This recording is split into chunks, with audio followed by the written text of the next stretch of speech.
Hello friends, मैं CA Parikshit Bharde आप सबका मेरे यूट्यूब चैनल पे स्वागत करता हूं। जैसे आप सबको पता ही है कि मैं रियल इस्टेट से रिलेटेड वीडियोस पब्लिश करता हूं। तो आज के एक वीडियो में मैं एक इम्पॉर्टेंट टॉपिक लेके आया हूं कि जॉइंट डेवलपमेंट एग्रीमेंट अगर आप कर रहे हो तो क्या टीडीएस की रिक्वायरमेंट है। सबसे पहले हम समझते हैं जॉइंट डेवलपमेंट एग्रीमेंट मतलब क्या होता है। अगर एक लैंड ओनर है, उसके पास लैंड है, एक बिल्डर है, वो उसके साथ में एग्रीमेंट आ रहा है कि आप लैंड हमें दीजिए, इस लैंड के बदले में हम एक तो आपको कुछ कंसिडरेशन देंगे, कुछ एरिया शेयरिंग दे सकते हैं या फिर कुछ अमाउंट दे सकते हैं या दोनों भी दे सकते हैं। तो this is an agreement between builder and land owner. Land owner will give the land to the builder and builder will construct the building and in the lieu of the landowner will get some consideration as well as some part of the area sharing. So joint development agreement में आप तीनों type के हो सकते हैं, area sharing भी हो सकता है, रेवेन्यू शेयरिंग भी हो सकता है या फिर मिक्स भी हो सकता है। मीनिंग दैट एरिया भी मिल सकता है आपको या फिर कंसिडरेशन भी मिल सकता है। तो इसमें लीगल रिक्वायरमेंट क्या है, टीडीएस काटना चाहिए नहीं काटना चाहिए। काफ़ी बार ये ऑब्जर्व होता है कि बिल्डर जॉइंट डेवलपमेंट एग्रीमेंट कर लेता है लैंड ओनर के साथ में, बट टीडीएस रिक्वायरमेंट नहीं होती है। तो दोस्तों प्रिकॉशंस आपको लेना है कि इनकम टैक्स का सेक्शन 194 आईसी के हिसाब से आपको जॉइंट डेवलपमेंट एग्रीमेंट में टीडीएस कट करना ज़रूरी है। तो दोस्तों समझते हैं हम कि what is the legal language. तो यहाँ पे मैंने दिया है सेक्शन 194 आईसी का बेयर सेक्शन की क्या प्रोविजंस है। तो not withstanding anything contain in section 194 आई। अभी 194 आई क्या है, regarding the purchase of N immovable property, उसके लिए मेरा सेपरेट वीडियो है।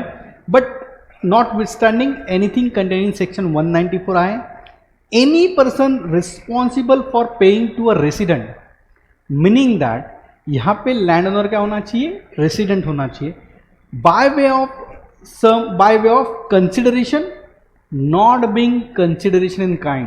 अंडरस्टैंड करिए यहाँ पे, not being consideration in kind। अगर जॉइंट डेवलपमेंट एग्रीमेंट हो रहा है और कंप्लीटली वो 100% एरिया शेयरिंग में है, मीनिंग दैट कोई भी कैश कंपोनेंट या फिर इक्विवेलेंट कंपोनेंट इन्वॉल्व नहीं है, देन टीडीएस की रिक्वायरमेंट एप्लीकेबल नहीं होंगी। तो दोस्तों यहाँ पे समझना है कि सिर्फ एरिया शेयरिंग अगर है तो टीडीएस रिक्वायरमेंट नहीं होंगी, बट एरिया शेयरिंग के साथ में अगर कोई कंसिडरेशन है, अलग कंसिडरेशन है अदर देन एरिया शेयरिंग, तो टीडीएस की रिक्वायरमेंट आएंगी। Under the agreement referred to in sub section 5A of 45, again income tax section है 45(5)A, यहाँ पे बताया गया है जॉइंट डेवलपमेंट एग्रीमेंट, जो मैंने शुरुआत में ही बताया। तो जॉइंट डेवलपमेंट एग्रीमेंट में ही ये चीज पर्टिकुलर सेक्शन एप्लीकेबल है। Shall at the time of the credit of such sum to the account of the payee or at the time of the payment, meaning that agreement due जब हो रहा है आपका या फिर पेमेंट, इसमें से जो जल्दी होगा तब आपको टीडीएस काटना जरूरी है। Now the important point is how much TDS to be deducted. The TDS to be deducted is 10%। अगर जो सामने वाला पर्सन है उसके पास पैन नंबर है तो 10% आपको टीडीएस डिडक्ट करना है, या फिर पैन नंबर नहीं है तो 20% करना है। सो समराइज वापस एक बार करना चाहूँगा, इस पर्टिकुलर सेक्शन में सेक्शन 194 आईसी में आपको टीडीएस कट करना है on joint development agreement. Joint development agreement क्या है वो सेक्शन 45(5)A में स्पेसिफिकली मेंशन किया हुआ है। लैंड ओनर है, बिल्डर है, और दोनों के बीच में जो स्पेसिफिक एग्रीमेंट होगा डेवलपमेंट के लिए उसे हम कहेंगे जॉइंट डेवलपमेंट एग्रीमेंट। ये पर्टिकुलर सेक्शन एप्लीकेबल है 1 अप्रैल 2017 से। क्रेडिट और payment which ever is earlier, याद रखिए दोस्तों, पेमेंट अगर पहले हो रहा है तो टीडीएस पेमेंट बेसिस पे कट करना है, पेमेंट अगर बाद में हो रहा है तो आपको क्रेडिट बेस पे जब भी ड्यू हो जाएंगे अमाउंट तब आपको टीडीएस कट करना है।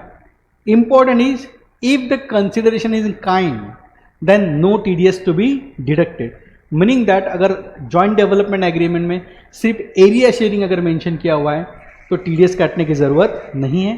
Rate of TDS is very important, 10%। अगर लैंड ओनर के पास पैन नंबर नहीं है तो TDS का रेट हो जाएगा 20%। तो दोस्तों अगर आप बिल्डर हो तो आपको ये प्रोविज़न एप्लीकेबल है। सो प्लीज़ नोट दैट अगर आप कोई भी जॉइंट डेवलपमेंट एग्रीमेंट कर रहे हो और उसमें अदर देन काइंड अगर कोई कंसिडरेशन दे रहे हो आप, तो आपको TDS कट करना ज़रूरी है। So friends, be compliant with the income tax. So friends, अगर अभी तक आपने मेरे चैनल को सब्सक्राइब नहीं किया है तो मैं सभी को रिक्वेस्ट करूंगा, please subscribe my YouTube channel CA Parikshit Bahade. यहाँ पे मैं रियल इस्टेट से related as well as banking point of view different videos लेके आता हूँ, जो कि मैं इंफॉर्मेशन सभी तक स्प्रेड कर सकूँ। Thank you so much friends, thank you so much.